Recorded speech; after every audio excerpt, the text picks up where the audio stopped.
Yes. Are we ready to learn about diabetes? Oh my God! Currently in the ER as a patient. Oh my, Ariel, what happened there? Holy moly! Hope you don't mind. If you don't mind, if you're okay sharing. If not, that's totally fine. You don't have to say anything.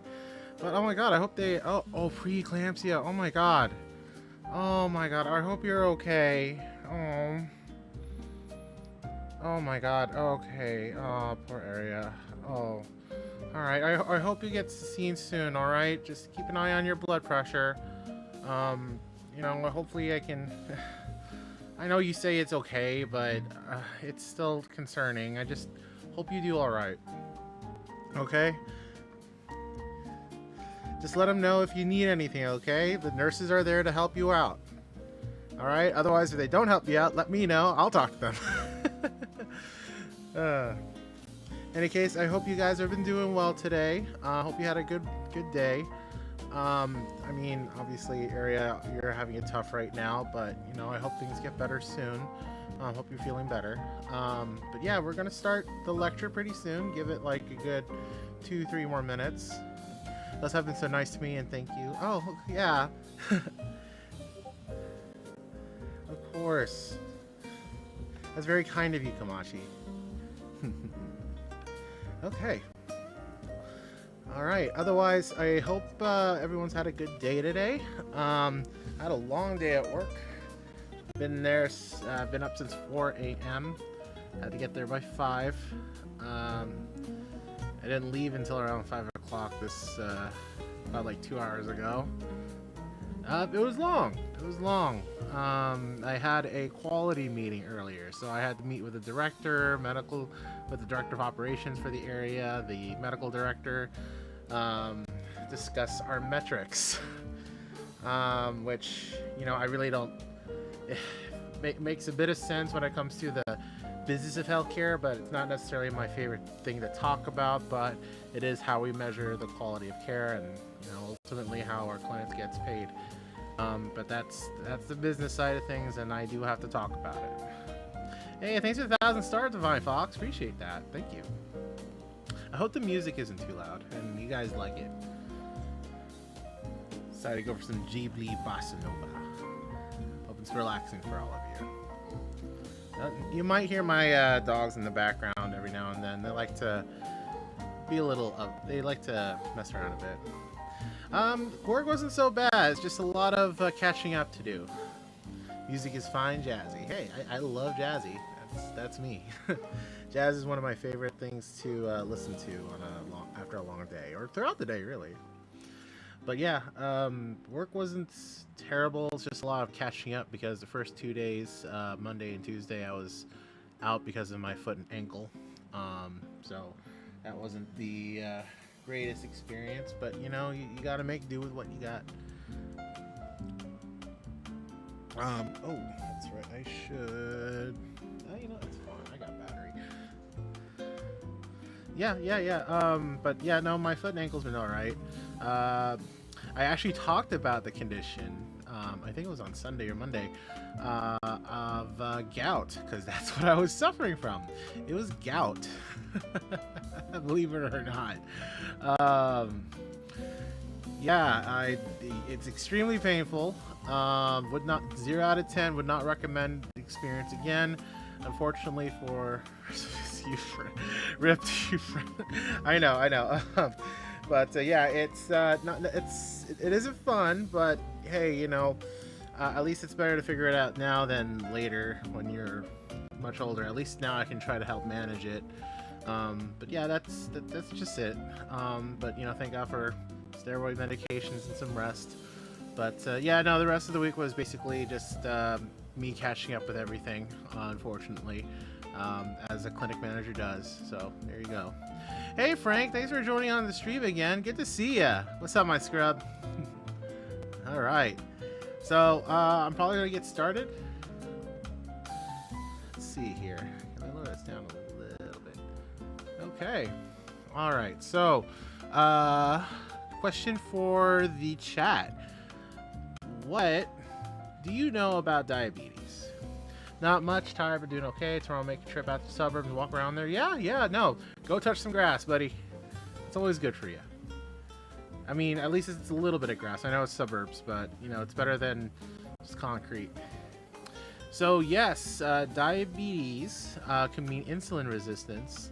However, it can also mean another thing, too. I'm not sure if you guys are aware, but there are different kinds of diabetes. I'm feeling eepy enough, though. I may soon pass out. Just want to pop and say hi. Well, I appreciate that. Thank you, Frank. Does diabetes limit the amount of sugar you can eat? Not necessarily. So here's the rub. You can actually eat as much sugar as you want, but there's going to be issues if you do. As with anything. As soon we're going to discover, learn about. So, when most people think about diabetes, they usually think about either type 1 or type 2 diabetes. So, what do I mean when I say it's type 1 or type 2? So, type 1, yes, type 1 and type 2 diabetes. So, the one a lot of people may be familiar with is type 2 diabetes. It's the most common type. And, yes, Aria, it is... Yes, that's correct. Type 1 is when you're born with diabetes. So, yeah, so I'm going to go ahead and break it down. So, with type 1 diabetes, it is an autoimmune condition in where the immune system destroys the insulin-producing cells in the pancreas. So, that means your white blood cells, your the thing that the system that defends you from foreign bacteria, from viruses. Yes, type 2 is developed. Yes, awesome. I'm glad you know that. Thank you. Awesome. Yeah. So, but to continue with the differences, with type 1, your immune system attacks your own beta cells in the pancreas, which are the cells that produce the insulin. Now, if you don't know what insulin is, insulin helps to control and regulate the blood, the amount of sugar in your blood. Why do we need sugar in your blood? Well, your cells need energy, and that's the basis of all your tissues, of all your organs, of your body.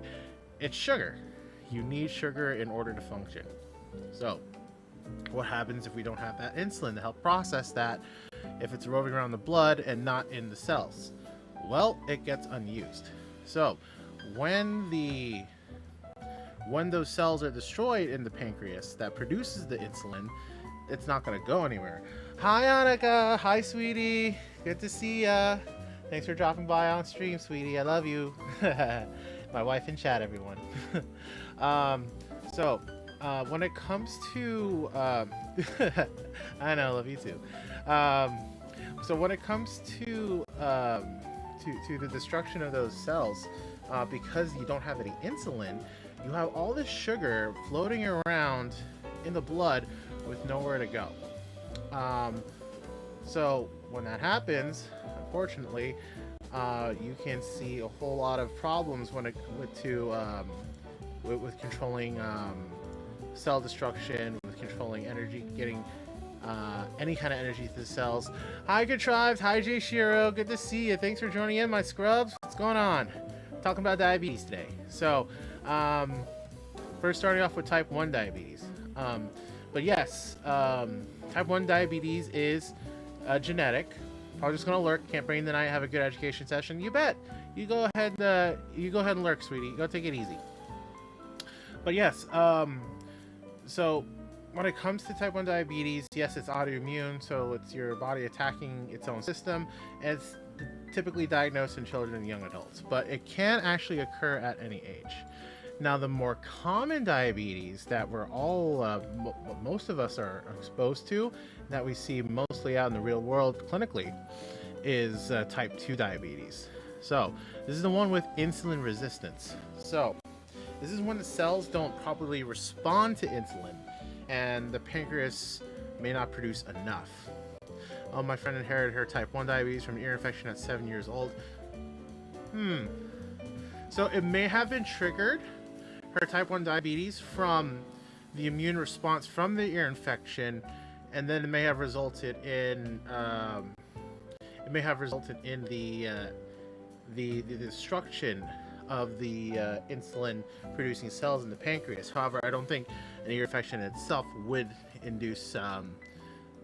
produce diabetes. I have type 2 diabetes because of pregnancy. Oh, I'm so sorry, Aria. Yeah, so for those who aren't aware, gestational diabetes is a special kind of diabetes that occurs during pregnancy because the body can't produce enough of its own insulin to meet the increased demands of both the mother and the child. Chishiro, I lived with her for a long time and learned a ton from her, and my mom and all the women in her family said secondary infection is what kicked it. Yeah, it's okay, it's almost over. Yay! All right. I'm so glad. I hope you have a wonderfully healthy baby. You know, nothing but a wonderful life for them, and you know, for you. You know, hoping nothing but the best. All right. But yeah, when it comes to gestational diabetes or pregnancy-induced diabetes, because of the increased demand, the mother needs to produce more insulin, and sometimes it's not enough. And unfortunately, because of that, we do develop more sugar in the blood. But back to type 2 diabetes. So when we expose ourselves to so much sugar that our body cannot possibly produce enough, or there's enough of resistance, that same effect happens, and where all that sugar is still wandering around in the blood. And a lot of type 2 diabetes comes from our lifestyle choices, our diets, family history, and other factors. So some common things. So let's go over some main symptoms of diabetes. Now, diabetes gets its name from let's see. I'm pretty sure it's Greek. Give me a hot minute.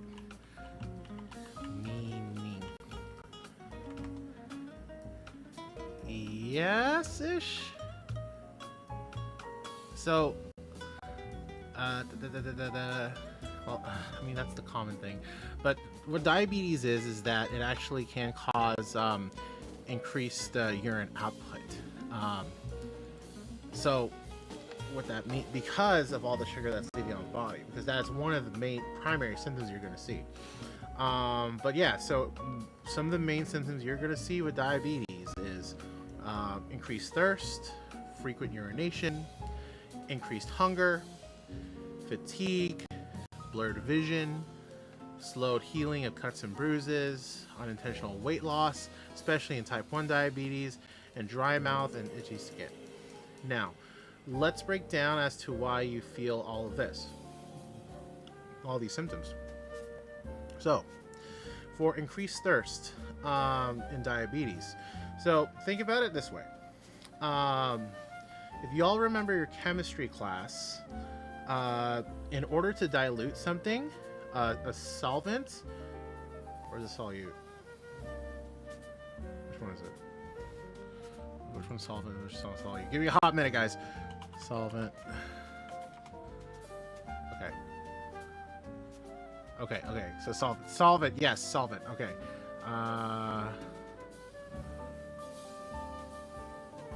Yes, it can. Okay, that's the liquid substance. Okay. Okay. I'm trying to remember my chemistry terms. So the blood is the solvent, and sugar, the glucose, is the solute. Now, what do you think would happen if we have too much of the solute that it overruns the solvent? Can we guess?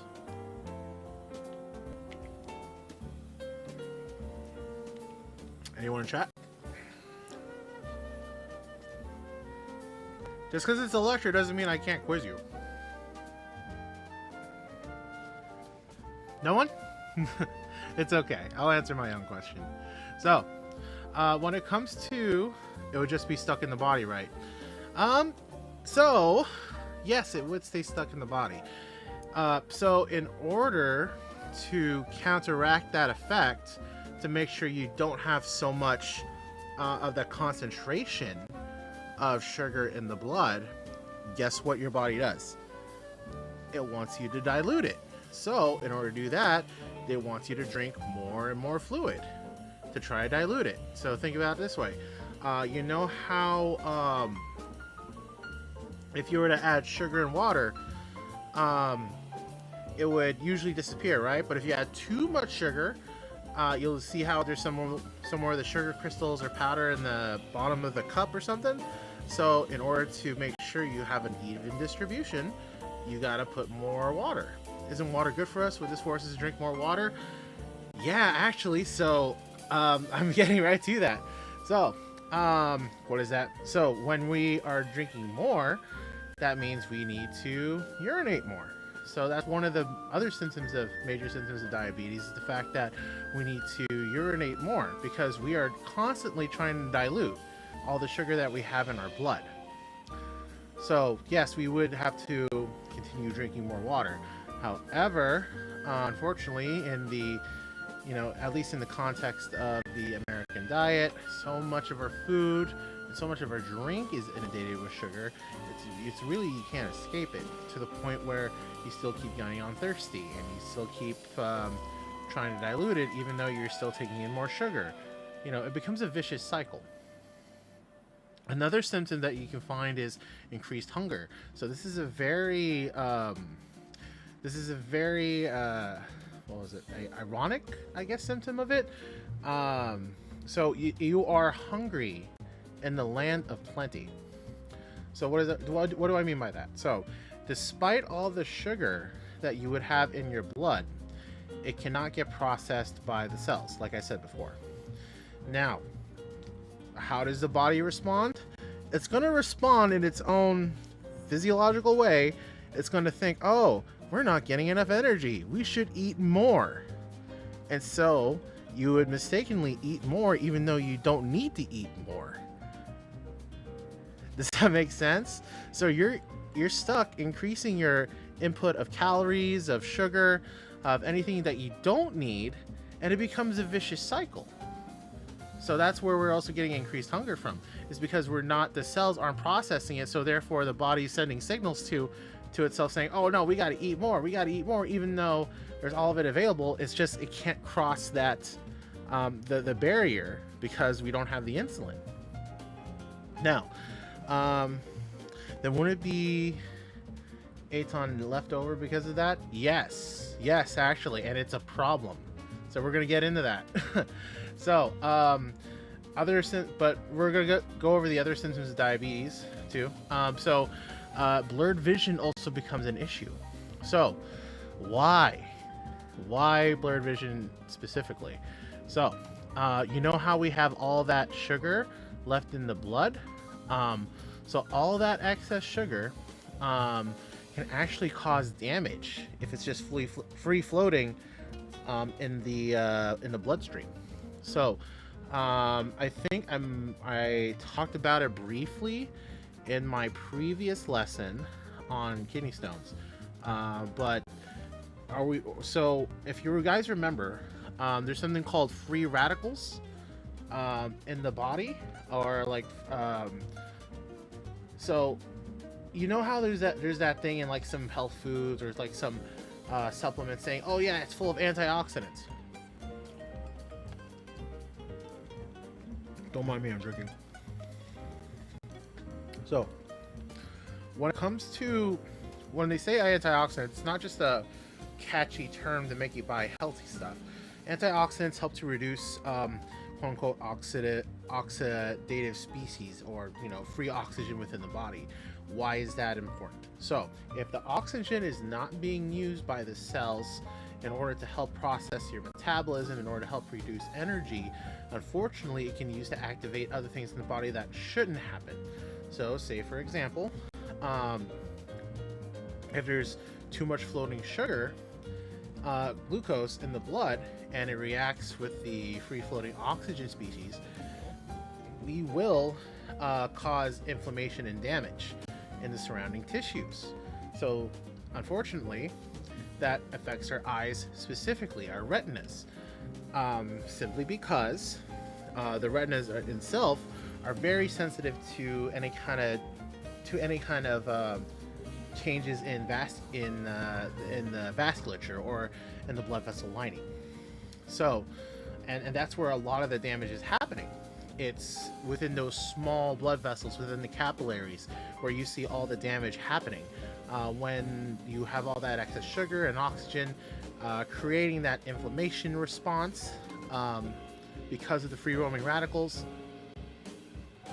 it will cause damage to those small vessels, and you won't get as much oxygen into those parts of the body because those vessels are destroyed.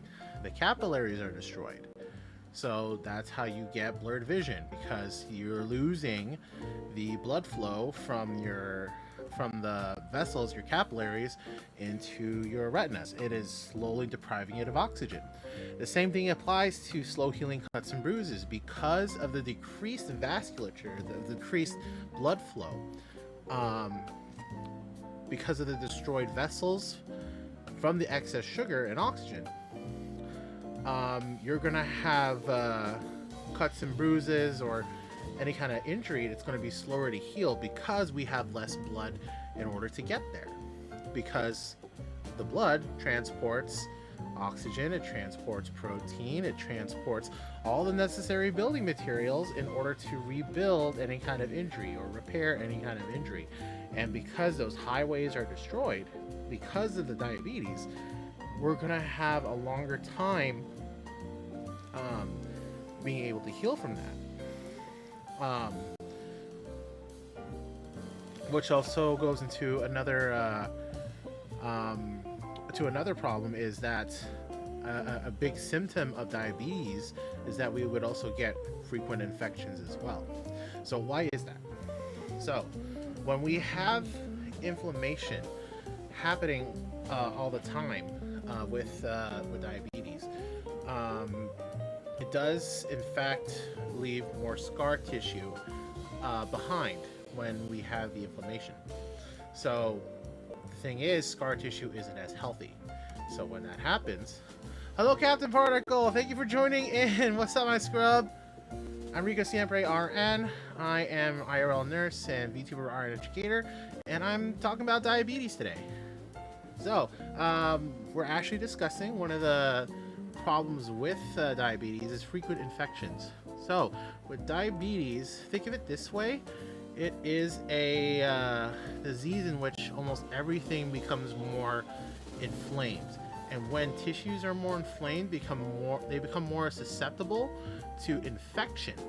So with that being said, think about it this way: if the things are more inflamed, if you have less blood flow, that means there's less of your immune system, of those white blood cells there to defend you when it does come time for when you do get infected with something. Ergo, more frequent infections. So another problem with that is increased tingling, pain, and numbness in the hands and feet. Why is that? Well, same thing. Those highways, your blood vessels are being destroyed by the excess sugar and by the oxygen.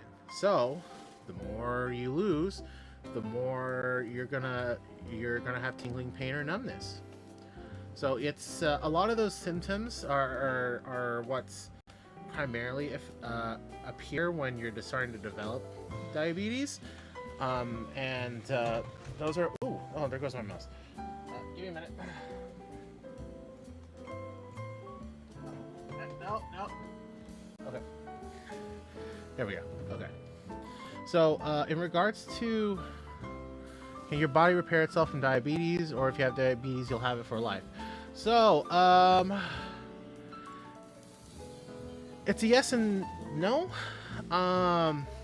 So it depends on the kind of diabetes. So, like, say for example, type 1 diabetes, you're born with it, or you've been diagnosed young with it, you're gonna have it forever. So you're gonna be on insulin for a lifetime. So you just have to give it to yourself artificially. Diabetes type 2, on the other hand, may become reversible if you're still in the pre-diabetic stage. But that involves a lot of course correction in terms of your lifestyle, in terms of what you eat, in terms of what you're exercising, physical activity. A lot of those things come into play when trying to reverse becoming type 2 diabetic. So just be aware of the differences. Okay. So, for diabetes, how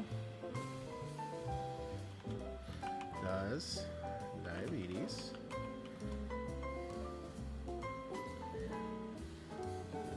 so one of the big things we need to watch out for diabetes is these two big symptoms we need to look out for when someone is diabetic. It's what we call hyperglycemia and hypoglycemia. So let me explain. Effect. Let's see.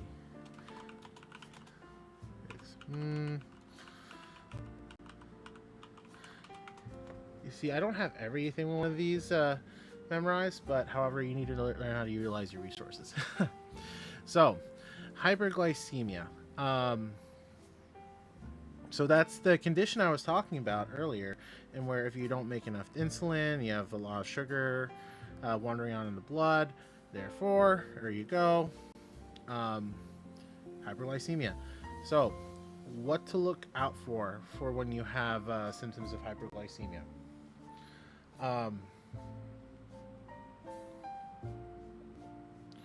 So, actually, there's a lot of things that can trigger it. So, if you have too much sugar, if you don't have enough exercise, if you're not taking your diabetes medication, if you're stressed, or if you're sick, certain medications can also cause hyperglycemia.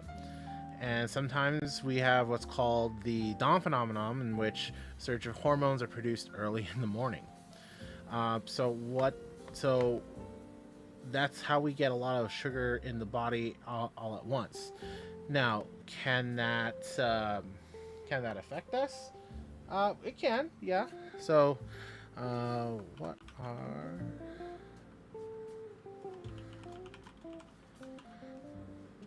Sorry.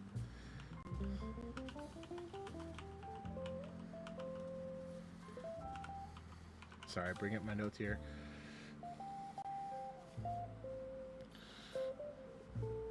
So when we're trying to look for hyperglycemia, it usually means that the diabetes is uncontrolled. So what are we looking out for there? So especially when it comes to, like, say, it's an emergency. So say their blood sugar is way too high. So we are going to look for if they have any headaches, any fruity smelling breath, nausea, vomiting, abdominal pain, confusion. So why do we experience those? So fruity smelling breath. That's kind of, so it's a little bit, so stay with me here. So, if you have too much sugar in the blood, we can develop into what's considered, what was it?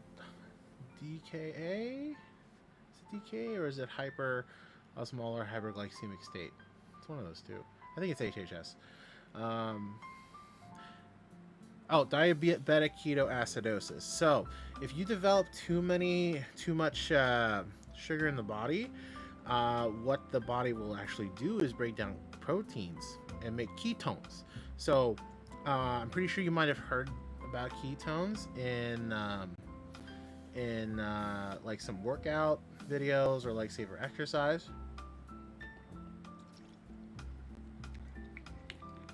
But in order for the body to help process or gain more energy,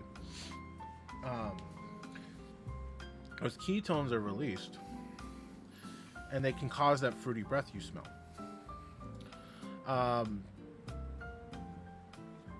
Nausea and vomiting can also occur because guess what? You're gonna have that electrolyte imbalance as well with the sugars not being able to be processed. The body feels like there's something wrong with it. So what is it gonna do? It's gonna try to take out anything that could possibly be causing any issues.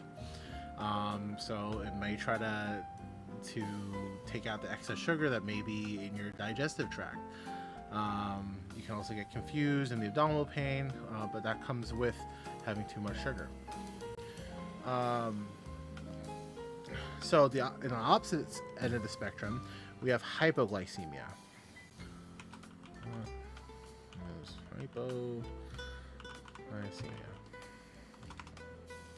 So with hypoglycemia or low blood sugar, that's when when we take too much insulin, or we're not having enough intake of carbohydrates or glucose.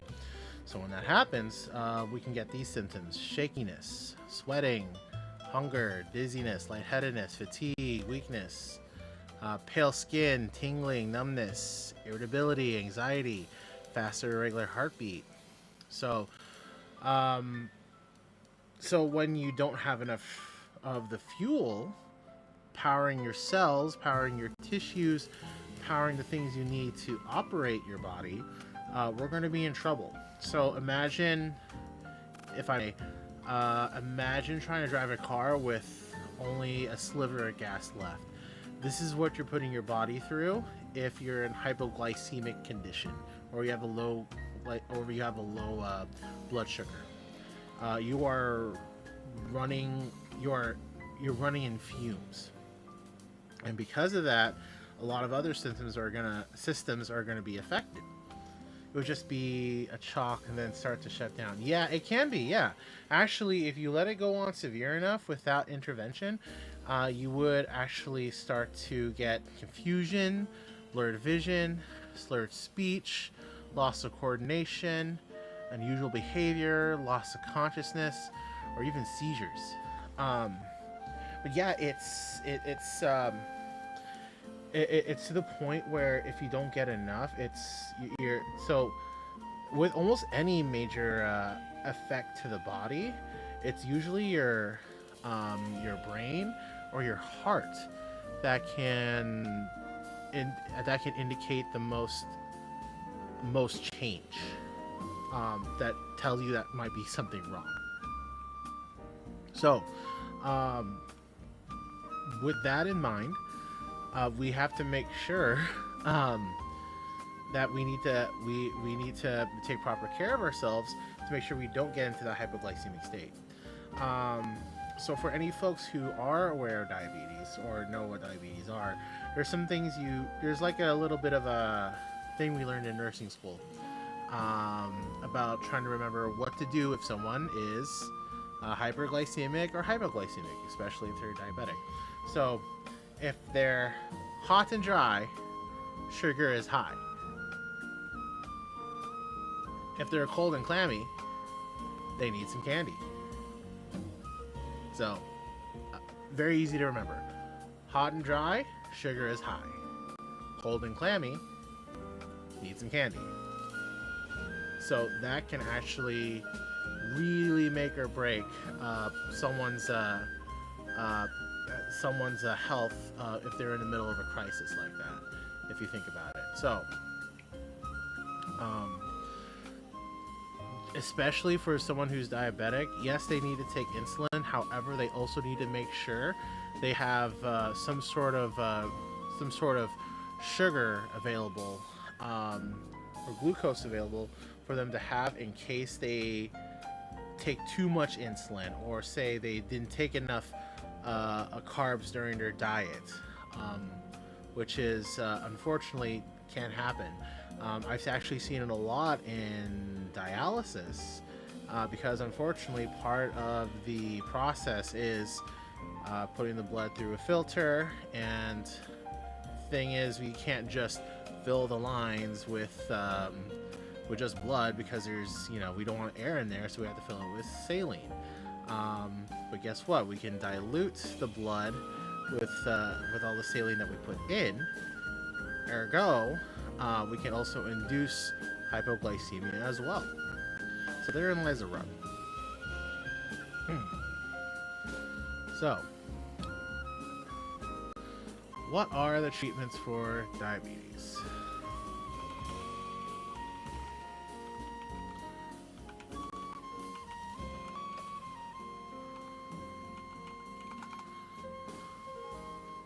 So, when it comes to diabetes, obviously I've already mentioned healthy diet, regular exercise, weight management.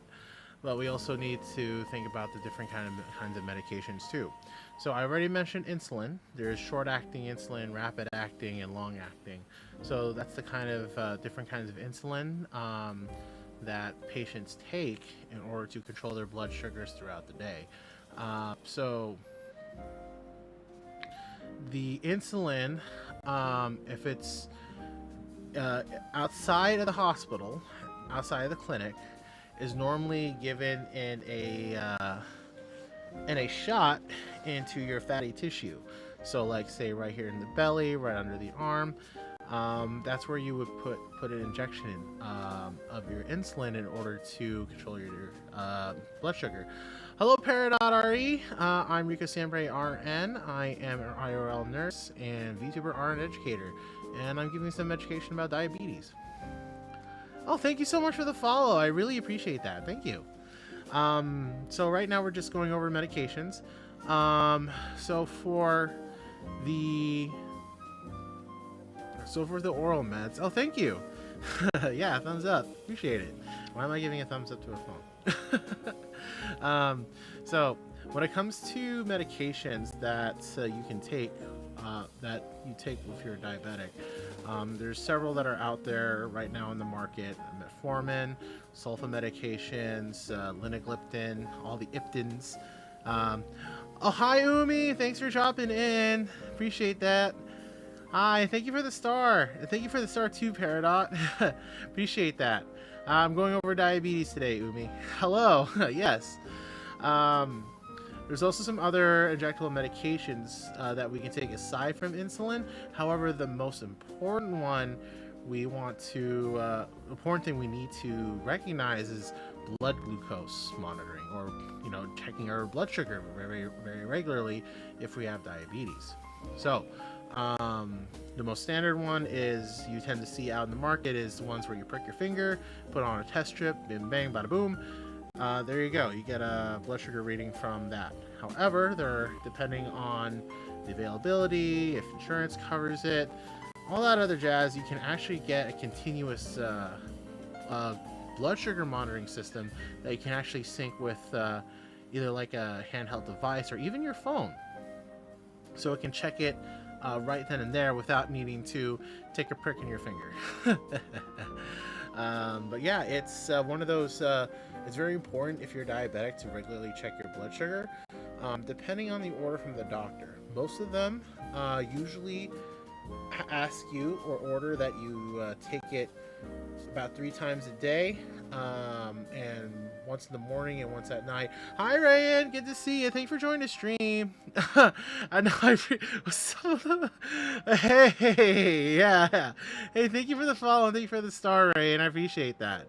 Thank you. I'm going over diabetes right now. How important it is to check your blood sugar. Whoa. Yes. Yes. So most doctors order blood sugar checks 3 times a day before your meals, and once in the morning and once at night. So that way you know what exactly how much of the insulin and which insulin to take for the day, or before your meal, or right before you go to bed. So it sounds a little complicated because it might be a little bit, but that's where things like, say, insulin pumps come in, where they automatically do it for you in conjunction with continuous blood sugar monitoring systems. So be that as it may, not everybody can afford it, so we gotta get by. Some other things that also help with treating diabetes is cholesterol-lowering medications like atorvastatin, um, or even blood pressure medications. But that's because it coincides with the different lifestyles, um, the different lifestyle choices, uh, and the health of the individual. Hi, Hayami. Thank you for coming in. I appreciate that. Thank you so much. Yes, I'm talking about diabetes today. What's up, my scrub? So yes, so aside from the those other medications, there are some factors that develop there are okay. Let me restart this. There are several. So if you've noticed, diabetes tends to affect certain populations more than others. So let's go look into that real quick. Oh, thank you for the follow, Hayami, and thank you for the star. I really do appreciate that. Thank you.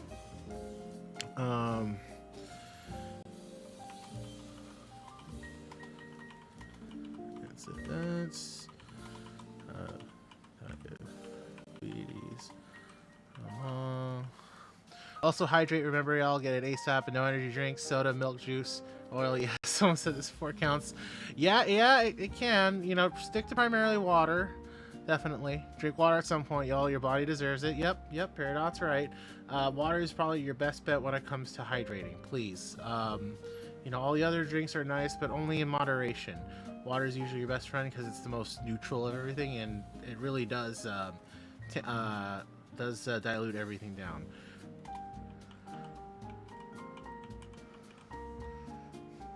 Aw, thank you. I appreciate the ship. Yeah, we're almost at 50 million soon, aren't we? All right. Sorry about that. Okay. So,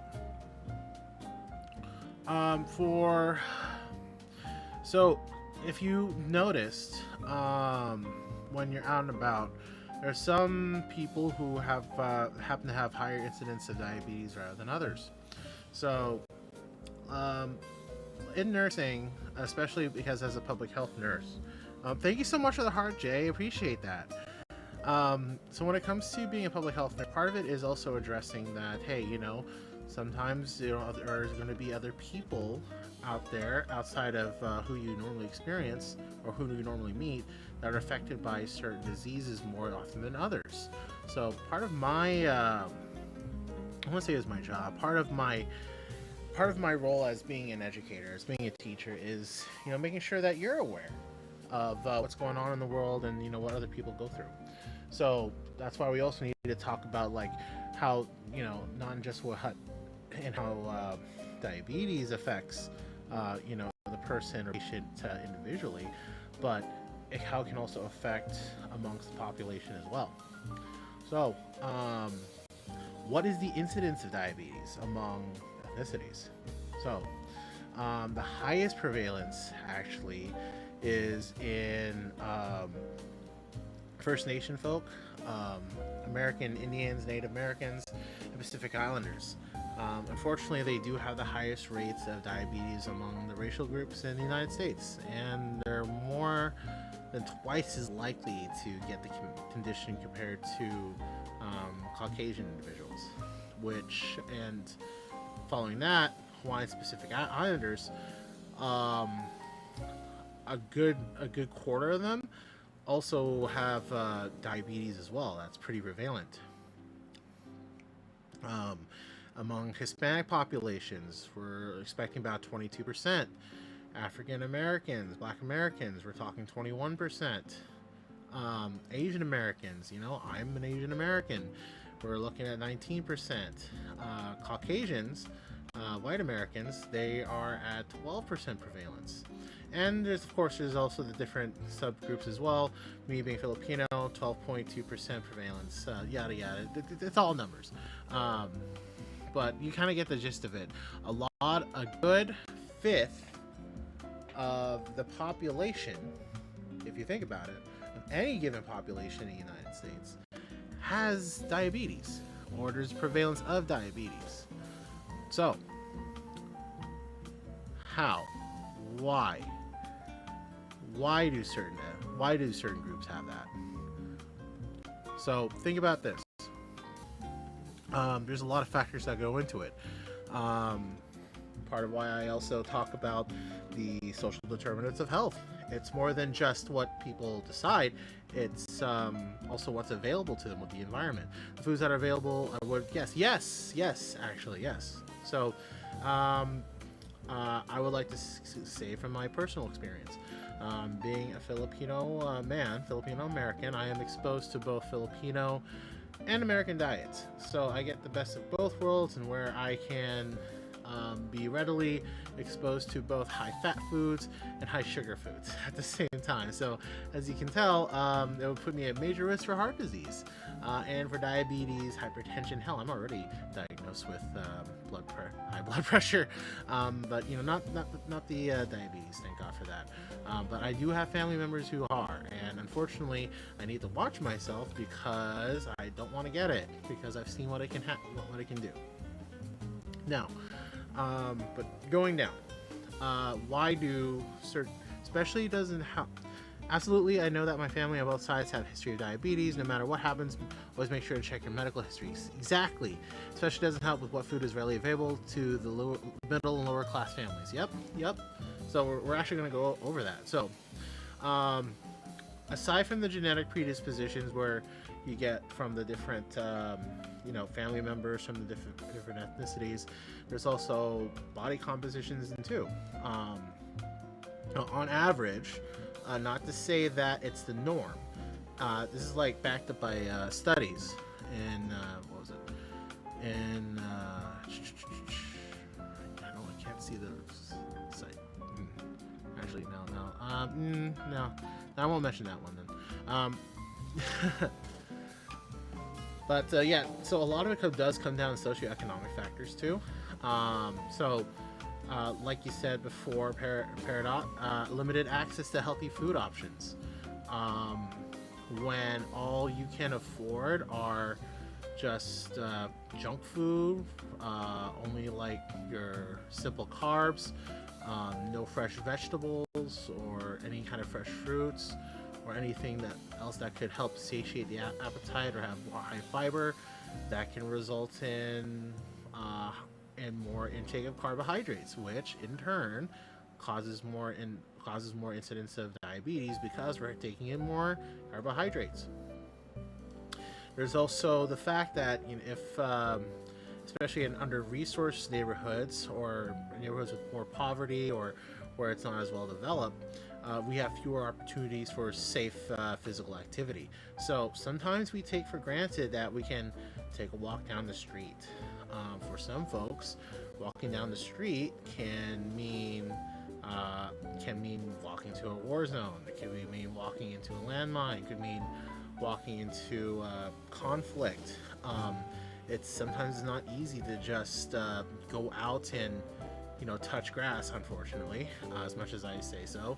But it depends on where you are in the world, and depends on your neighborhood, depends on your community. So part of it is being able to understand that sometimes we are restricted to where we're at and the environment around us. Also, the high rates of poverty. If you can't afford healthy meals, if you can't afford proper housing, if you can't afford proper help or proper care for yourself, guess what you're going to put that towards? You're going to put that towards surviving, trying to keep a roof over your head, trying to pay the rent, trying to keep the kids at school, try to keep fed, try to keep clothed. You're not going to worry so much about what is in it, more like if you can get it, period. There's also the fact that with under-resourced neighborhoods, there's also lower educational attainment. So that's another factor that goes into it, is that unfortunately not all of us are going to be as educated about our own health as we should. Part of the reason why I'm doing what I'm doing here on IRIAM, so that way other people can have my education available as well. Is it going to be the best education? Probably not, because these are off the cuff lessons. These are coming off like almost kind of right off the top of my head. I'm talking about it. It's not a really carefully laid out lesson plan, I'm going to have to admit. However, I do use it as an opportunity to invite dialogue and to invite people to learn a little something. So if you can learn something from me, then I'm glad. But part of the reason why I want to make education, I want to make access to my education, is so that anybody can learn. So, yeah, as an FYI, any of these health education lectures will be available on my YouTube channel when I upload them later. So that way, if you did miss a lesson or anything that I talked about, you can always watch it later for your own reference. But yeah, going back to lower educational attainment, because there's not as because if you don't know as much, if you don't know what you don't know, then you're not gonna know. It's pretty cut and dry. So if you don't know you're not supposed to have high enough sugar, if you don't know you're not supposed to have so much candy or drink so much soda, how do you know? So that way you don't develop diabetes. That's part of the issue. And another factor that goes into it is inadequate employment opportunities. So when we don't have enough, I'd say, jobs for someone to work in, or say to help them keep physically active, give them a bit of stability, some self-worth. A lot of those things can get into it. Other things also happen related. Say, for example, chronic stress. When you're constantly stressed, you're going to have more of that hyperglycemic effect, like I mentioned before. You're going to keep having that higher blood sugar, and you're going to have more of the incidence of that inflammation. Cultural dietary patterns, like I said before, I've been exposed to best of both worlds, being Filipino and being an American. So take that as you will. Always consider what kind of diet you intake as someone, and consider should I be having more of that? Should I be more of this? I have to cut down on the amount of rice I have to intake, because guess what? Rice has a lot of sugar. It has a lot of carbohydrates. As much as I enjoy rice, it is a staple part of my culture's food. Unfortunately, it can also lead to diabetes if we're not careful with the intake. So all the more reason why I need to be careful. There's also the fact that there's health disparities. That's one of my biggest issues, and one of my pet peeves is that we don't have as much access to healthcare as we should, at least within our communities and amongst each other. In which, unfortunately, there are some communities that, yes, they have all the resources and backdrops available to them, and some of them don't. That's the unfortunate part. Sometimes we are severely lacking where we can support other people in trying to get them the healthcare they need. So say, for example, trying to say in a rural community, you only get one doctor the one practicing primary care physician within a 20-30 mile radius. In contrast, if you go to somewhere more urban, doctors are a dime a dozen, nurses are a dime a dozen. But then also comes down to specialties, like are they going to be practicing out there? Are they going to be practicing in Serbia? A lot of it comes down to accessibility and availability, and that's where the more systemic issues come from in trying to address diabetes as a whole within our populations. I feel like managing diet is so tough with these diseases. Like, how can this be now bad for me, and why it must be taken away? So I understand what you mean, Tire Cheetah. Managing diet can be tough. But part of it is also learning to reframe what is available to you and what you can do about it. So, say for example, I believe I've mentioned before how sometimes we don't have access to fresh vegetables or fruits. Instead, or like fresh groceries. Sometimes it it doesn't need to be fresh all the time. Frozen vegetables, frozen fruits or canned fruits, canned vegetables, stuff like that. That generally it doesn't help that collagen stuff. Wazoo expensive, which is why doctor visits can be so expensive, which is its own can of worms though. Yes, unfortunately, it is. That part of that is the fact that education is expensive. Being able to try to improve yourself can be expensive. That's why we need to find ways to help ourselves in such a way that it doesn't cost an arm and a leg. Trying to get the help or trying to get the help we need or manage the things we need without actually losing an arm and a leg. But yeah, it's part of it is learning to find where you can find the opportunities to do better in terms of managing your own care. Obviously, sometimes people need more help with that, but that it comes with the suggestions. It comes with making those conscious efforts, those conscious choices. So, say for example, instead of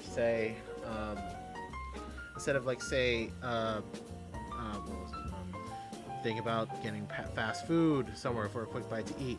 Instead, meal prep. That helps. You can lower the amount of food you eat. You can select what you want to eat. It's cooked by you. There's not going to be a whole lot of additives.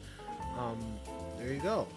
Instead of drinking energy drinks like a lot of other YouTubers I know do, consider just sticking to water, or even then, 0-calorie drinks.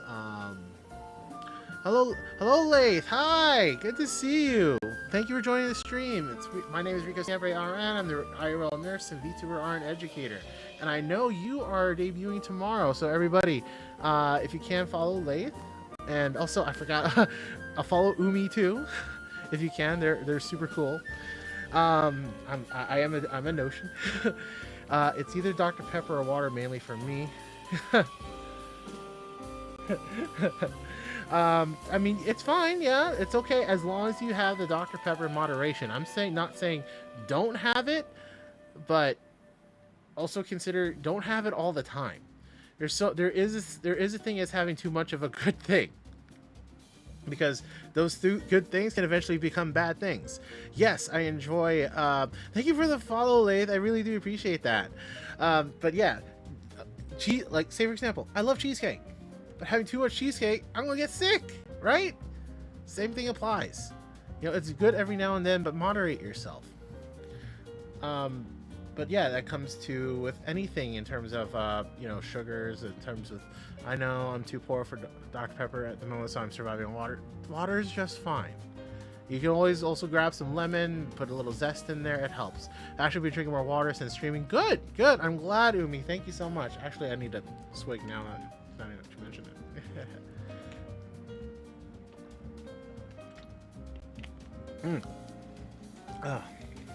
Yeah, you tend to talk a lot. I notice myself. But yeah, it's those smaller choices. It's those smaller choices that ultimately can lead to those bigger things and bigger problems if you aren't conscious about it. Ew, lemon tastes bad to me. It doesn't have to be lemon. It can be an orange slice. It can be lime, something to help give it a bit of flavor, or get a 0-calorie additive like I do. Like I get let's say like a 0-calorie tea mix. I mix that with my water. There you go, bit of bang. Even some electrolyte drink mixes, I do that too. 0-calorie ones, those are great. So what about those electrolyte packs you put in water? Yeah, those will work. Yeah, I would encourage getting the low-calorie or 0-calorie ones if you want some taste if you want something tasty with your water. No, I like my water with my 500 pounds of ice. You know what? Fair. More power to you, Parrot. I like it ice cold myself. Totally get you. I should drink some more now that you talked about it. all make me thirsty. See, diabetes.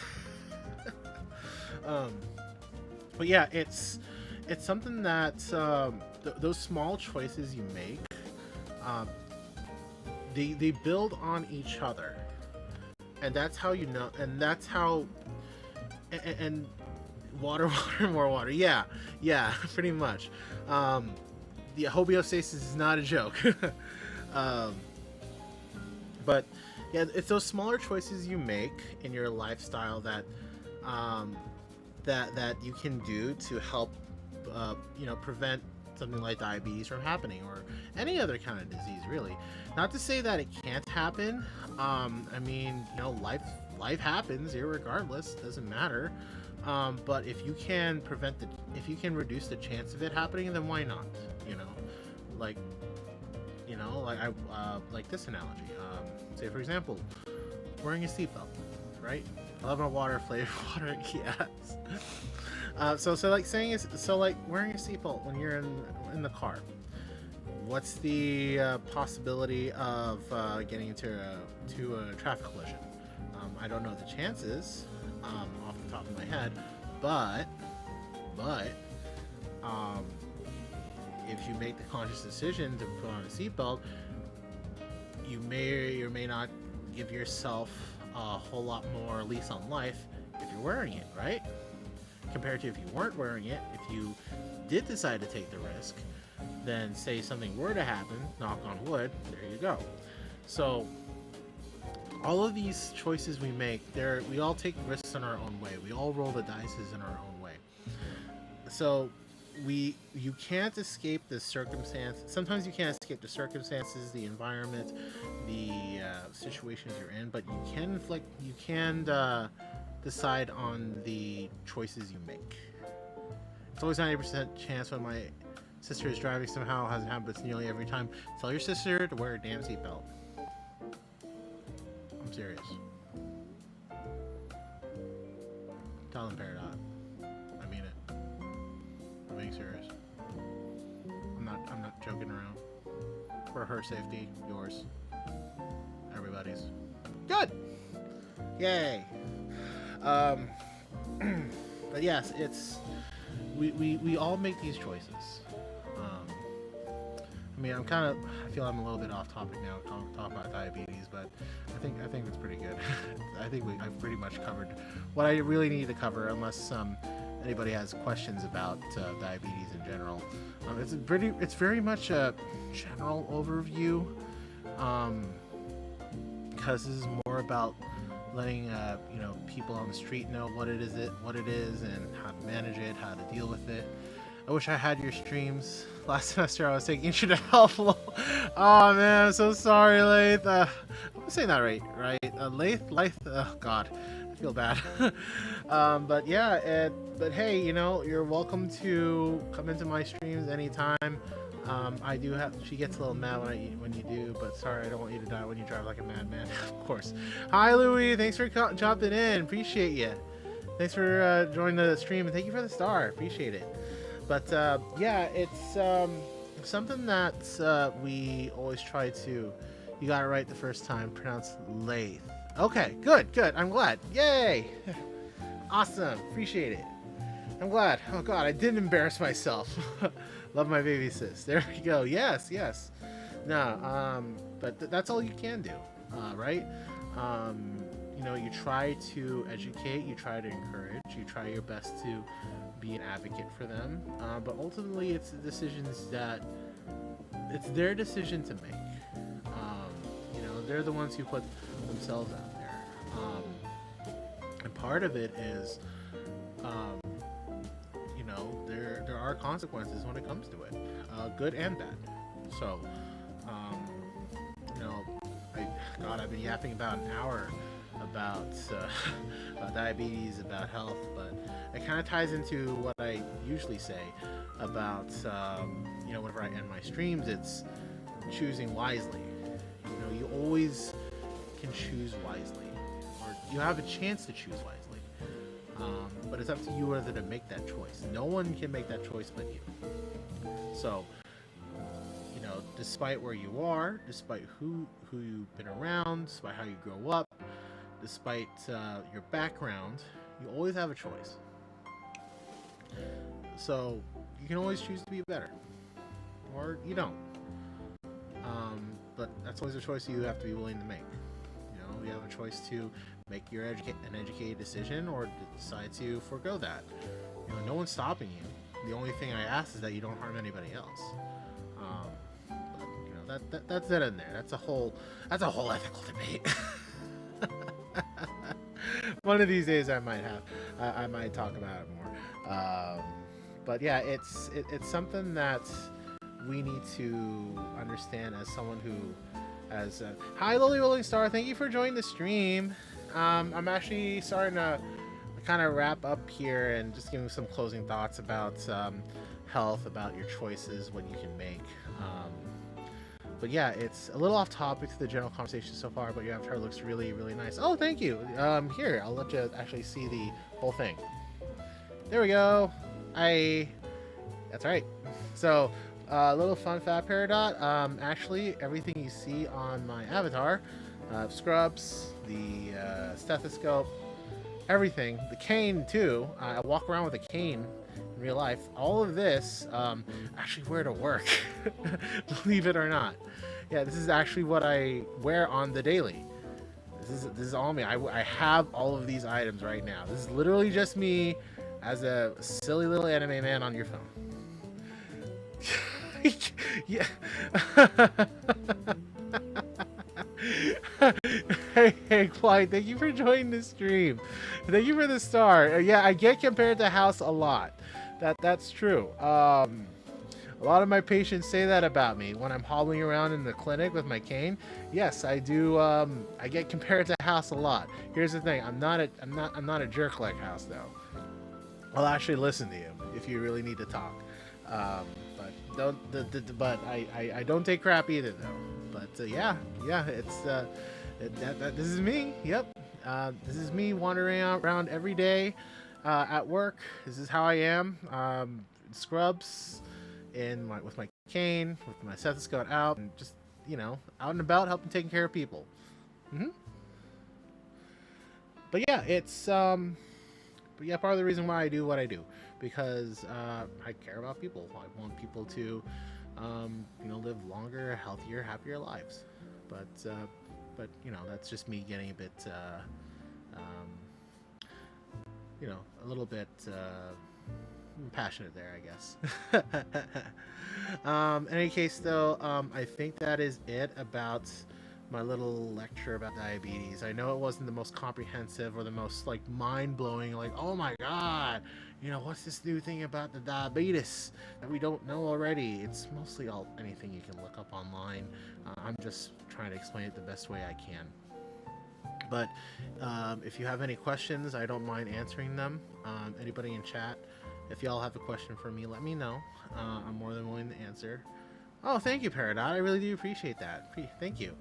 But yeah, if you, like I said, I could keep on saying, I don't mind taking any questions about anything I talked about, or if there's anything that you want me to talk about in the future stream in regards to health. I already got some ideas down.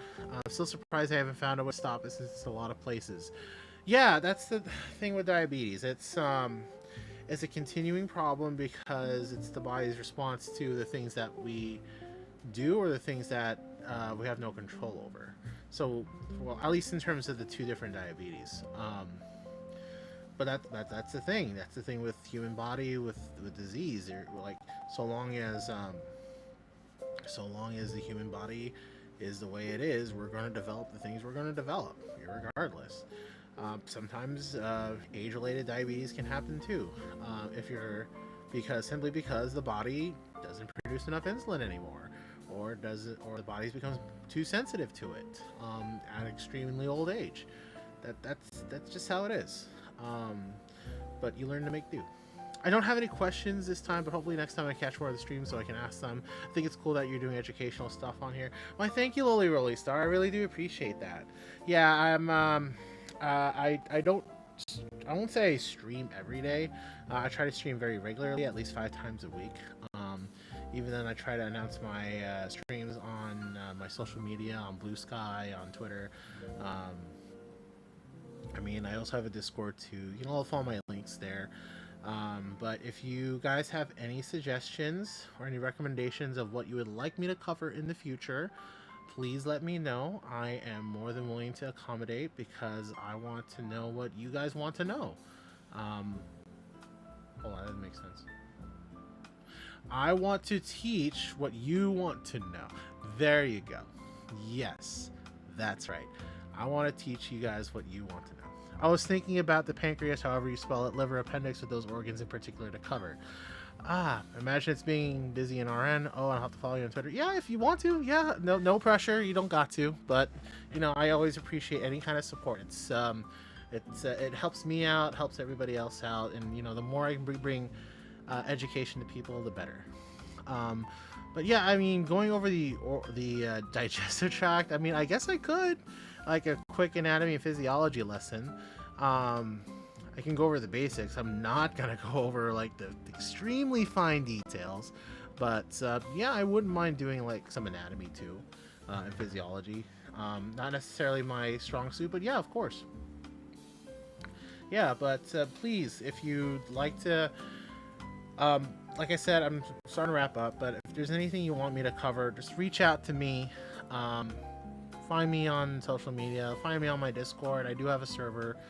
I got link trees, everything, whatever. Hi, Alexis. Thank you for joining the stream on the first time. Really do appreciate you coming in. I'm Riko Siempre, registered nurse. I'm IRL RN and VTuber RN educator. And I'm actually just wrapping up stream about teaching about diabetes. And I might have went a bit off topic the past 15 minutes or so. But don't you fret. I do record these lessons, these lectures, and I do post them on my YouTube channel. So if you do want to catch this lesson that I just taught, feel free. You're more than welcome to, and I will keep recording all my lectures going forward into the future. I still regret the fact that I didn't record my lecture on gout, but that's that's then and there. But yeah, thank you so much for joining the stream. Thank you for the star. Everyone, I really do appreciate your support. Thank you so much. Even if you're just listening in, all I care about is that you come out of these streams learning something new. Hopefully you can apply that to your life. Thank you so much for joining the stream, Blank. Actually, he's gonna... Oh god, I'm actually going to be wrapping up pretty soon. I'm so sorry. But you can catch the lesson I just taught on my YouTube channel. It'll be posted pretty soon, within the next couple days, I hope so. But yeah, question I already said, but I can't get over how nice, cool your avatar is. I'm gonna have fun turning you into a 3D character. I mean, if that's what you want to do, thank you so much. Oh yeah, the background music. I'm just using YouTube music. I gotta love Ghibli jazz, But yeah, yeah. But yeah, I want to thank everybody for your support. Thank you for popping in.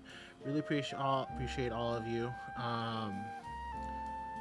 Your support means the world to me. I really don't expect anything back.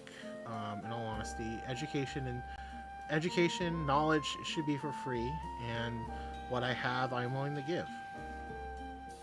So have a lovely night, you goobers. Yeah, I will. And you too, Barrett. I really appreciate you being here in the chat and conversation and learning from me. I really do appreciate that. It means the world to me that you guys are willing to listen to me talk about me being a nurse and about the nerdy BS that I go through, and just talk about health and trying to hopefully improve your life a little bit. So, in any case, I'm gonna go ahead and do my call outs for everybody.